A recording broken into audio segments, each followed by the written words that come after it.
It's a pleasure to be back, and I'm delighted to share some of our experience, and hopefully this will be useful for many of you. So my talk was about the future of marketing. Why I'm doing this talk is that we were kind of lucky enough to be since the very first day of the App Store, and now it's been almost 10 years of the evolution, so we've witnessed all of it. So build business, not apps. This piece of advice might have saved us a lot of time, trust me. And the story goes back to 2007 when Steve Jobs came on stage and showed this device like, hey guys, this is an iPhone. And we thought, this is the future, something is going on. So what can we do in terms of the product? What can we create for people to use and for us to use?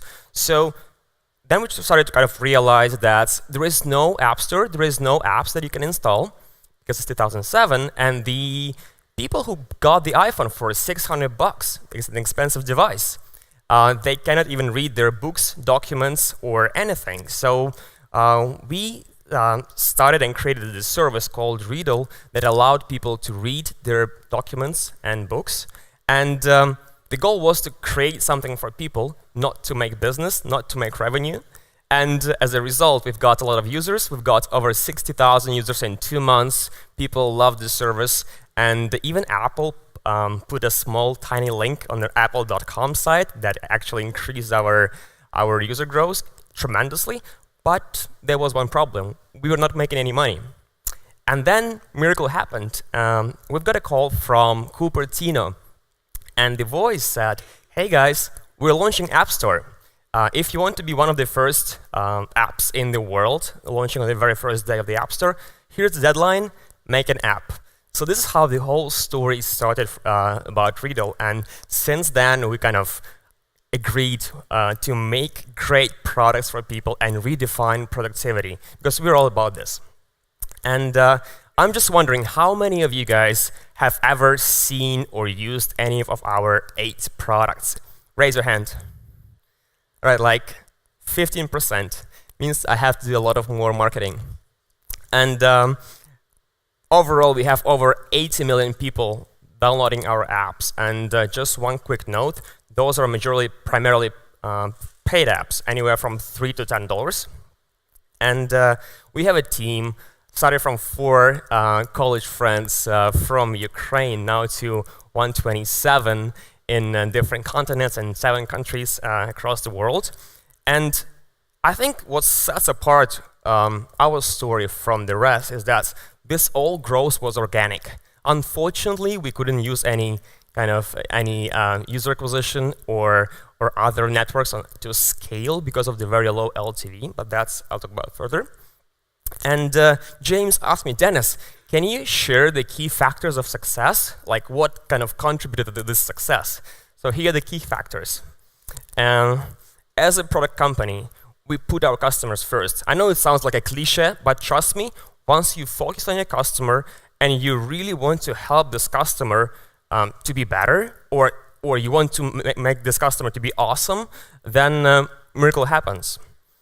And then as a result of this, you want to create something of value to them, right? Create valuable products that these customers will use. And that's what we've done essentially. And that comes as a DNA of the company, from the founders to all of the team. And I guess big focus for us was the team and kind of human touch here.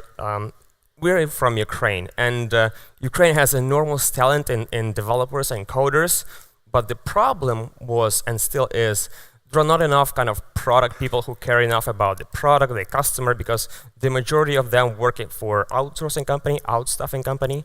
So kind of changing the DNA and changing that in the mind of people was one of the biggest goals for us. And number 4 is to fail fast. Remember the story how Rovio made 49 games before they've made the Angry Birds? Well, overall, you see that we've done 8 products. We failed 32 times. Overall, we've done 40, and only 8 survived. So we were able to make things fast, see if they stick or how can be improved, and then we kill them. And that takes courage. And once again, remember, we build business, not apps. So thinking about the whole ecosystem, thinking about the business model, thinking about the trends, the distribution, the law part of it, everything. And then, of course, it always takes a bit of luck. And in one way, we were lucky enough to be from the very first day, to be the first mover. And of course, it helped a lot. So today, we're talking about marketing. How did we manage to grow this premium priced, kind of on a expensive end of apps and got the top charts and 80 million users worldwide?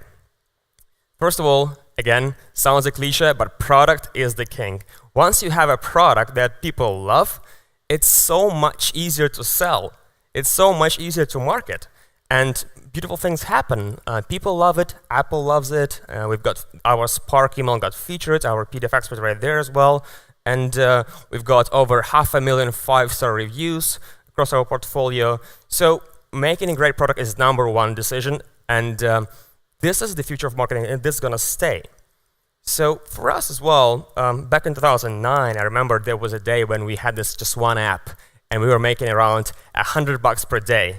And I was thinking, what do we do to increase our sales? And then one day, we wake up, we see our sales reports, and the sales graph goes like this, and we saw increase 800% per day.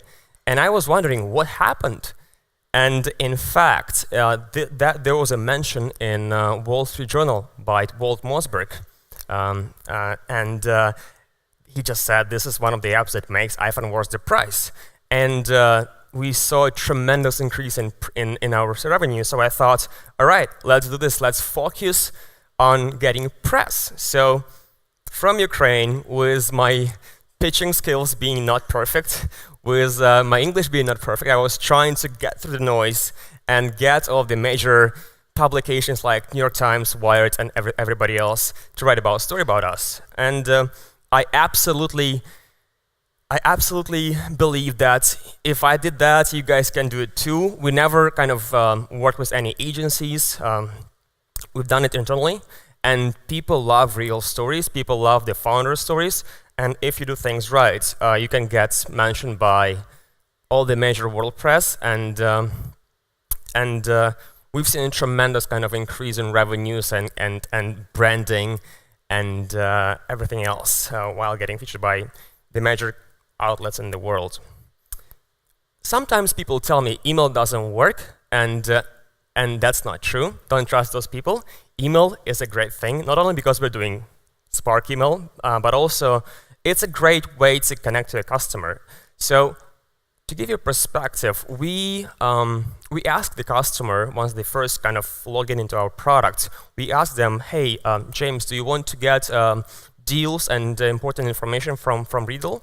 And if you say yes, then we will sometimes send you some valuable information about the product, but also sometimes we will tell you about the new updates and big releases that we've done. And 30% of people actually subscribe to those emails. So that kind of helped us to build this enormous user base of more than 11 or 12 million people willingly subscribing to our email list. And this is how, just an example of how email looks. We want to give value. Remember how I mentioned the value, the product? We want to unlock value first for the product, give as much as possible, and then when we have something important kind of to tell them, we send promotional email as well. Communication is the key, as somebody told today, that building this human relation with your customer is the key. I remember for the first 4 years, every founder was up till 3 a.m. replying every client and trying to solve their problem. And this creates this trust, this bonding that you can leverage. And to give you a perspective, last year alone, our customer support team replied 130 emails in 1 year. And trust me, many of those emails were pretty bad, pretty nasty. But if you think from a different perspective, people sometimes are angry and they sit down and write you a bad email, and this person has spent time and emotions to write this email. So it's your job, or it's our job, was to kind of convince this person, help this person, and then the most angry person can become the best advocate for a company. And that actually works like magic. And I wish, whilst talking about the funnel, I wish we started measuring things earlier. It's been only like 5 to 4 years we started adding more measures and stuff. And just like remember to measure everything, retention, open rates, everything you can to make decisions later on. And of course, the virality. A lot of people talk about virality and growth hacking. So to give you a perspective how we do it, let's say in Spark, we've invented the quick replies. So in email, you can like somebody's email. You can kind of acknowledge that you've seen this email. So for example, if Max liked my email, I will see this kind of this email in my inbox, and I can click Spark by READDLE, which will refer me to the App Store page. And this actually drives a lot of installs as well. And then the ASO. There was great sessions on ASO today, so I will not dive into details, but it does work. And you can see that our PDF expert competes with Adobe for the first page when we search for PDF. So that's our kind of story, how we focused on things, and it was all about branding, the organic growth, the value creation, the user experience, and so on. And but there was definitely a change. The App Store today, and App Store 5 years ago, and the App Store in the very 9 years ago is a very different beast. And it was a great exercise to zoom out and kind of understand what the hell is going on, what's happening, because some things that worked before, they don't work now. So, for example, press is less effective. I'll give you like a real case study. So when New York Times picked our Scanner Pro as the best app to scan documents, instantaneously we've got 2,500 downloads per day. That was 4 years ago. This year, we launched a major update for Spark, or the major update. We were the first one in the world to launch drag and drop for iPad apps, and every major media covered that, and our downloads stayed flat.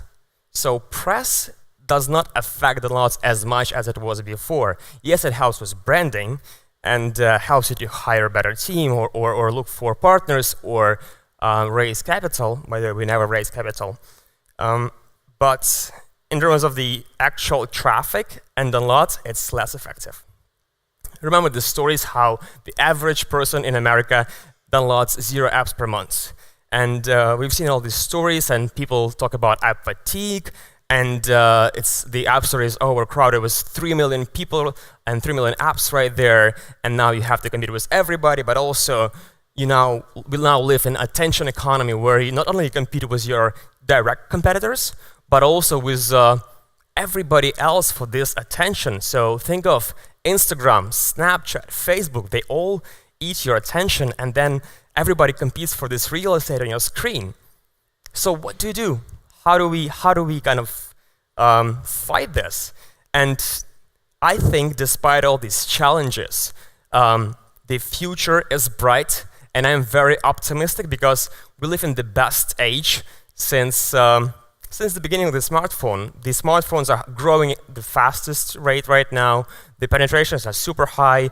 We're adding more countries, we're adding more people, and the App Store made miracles. You now can publish something, your product, from any country in the world, and it will instantaneously become available in every country to billions of people. So if you do things right, I think there is a great chance. So what do we do? I want to kind of present the overall the big view of the future of app marketing. I won't get into details because we don't have enough time, and we've had a lot of great speeches about the details and the frameworks and the tools, and there are a lot of great people exhibiting here. Let's just focus on basics because they are going to stay no matter what happens. So I still believe product is the king, and this is the most important thing to focus on is, of course, the product and creating value and solving real problems for real people. And it sounds a cliche, but it it does work, and you have to go out there, talk to real people, do customer interviews, show product to your mom, look how they use it, and so on and so on. So product is the king, for sure.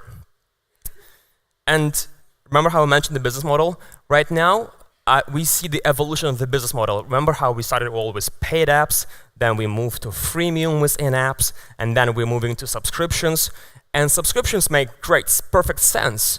But I just want to, if you guys have apps or services and thinking of moving to subscription, please be careful and please be mindful of the expectations from a user. Think about the user first and then your financials. Because I've seen so many companies who are doing great paid apps, trying to move to subscription, and they didn't get it right, and the backlash was so strong. So sometimes they had to go back, and sometimes they just had to kind of defend themselves. So that's the main point about this business model. Word of mouth, as somebody mentioned a couple of minutes ago, it's hard to measure. It's right there.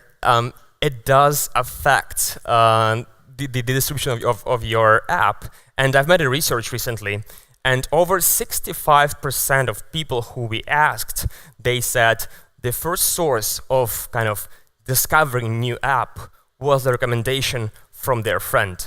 So that's a very high number. Think about that. So you cannot really measure that, but sometimes and somehow you can help your users to spread the word. You can get creative about this. And doubling down discoverability, it's about ASO, SEO, and making your product more visible. And Apple says over 60% of all downloads from the App Store are coming from the search. So make sure your ASO is on point and it's going to stay there.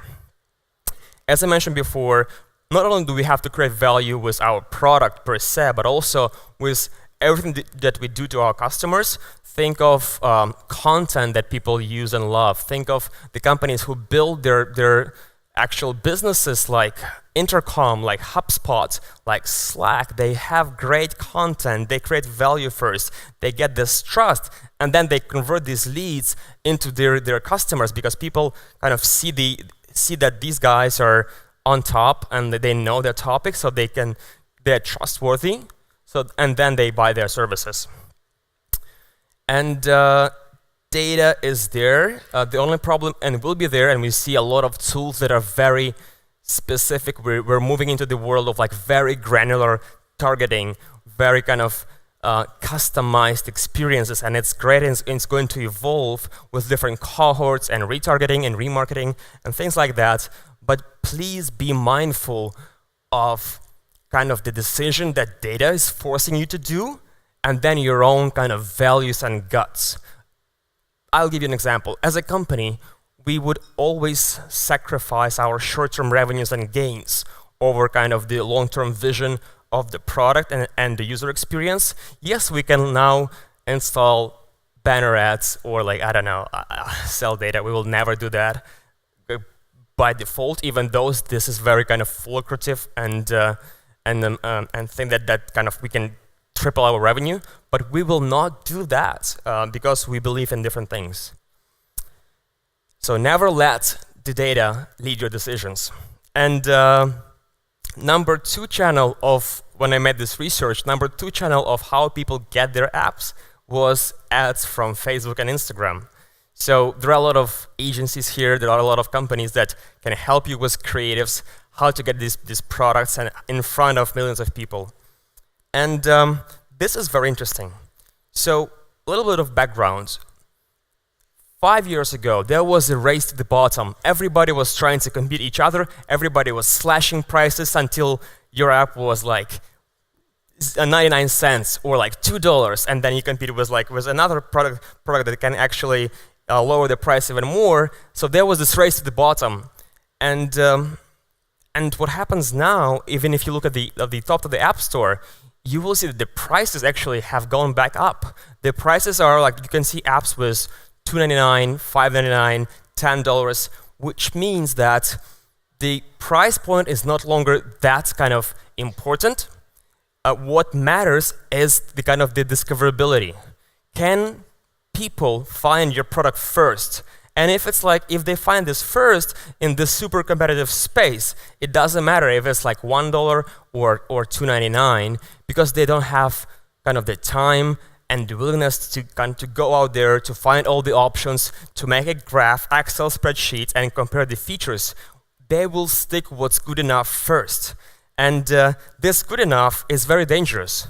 And we should always aim for the best as people who create products, but owning the channel and the customer, the kind of that gets your app discovered more, is very important. That's why we're building our own kind of email channel.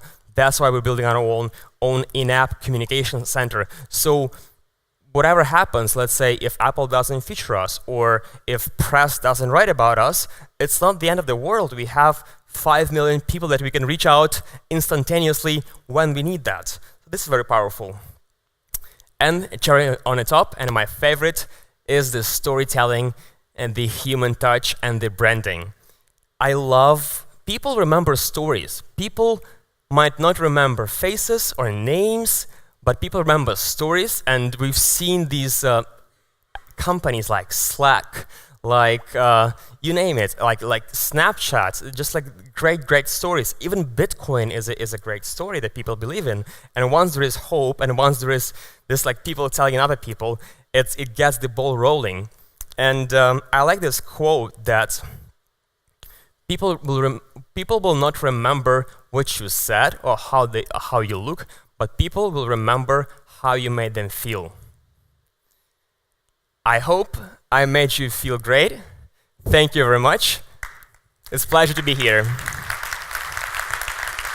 We've got one gentleman with the question. Wow. Can you say who you are, where you're from? Yeah, my name is Eckhart. I'm from Germany, from Berlin. I'm running a small startup, creating an app, and I would like to share a story, if I may. So I've had the iPhone ever since it came out, 2007, and I have about 500 apps on my iPhone.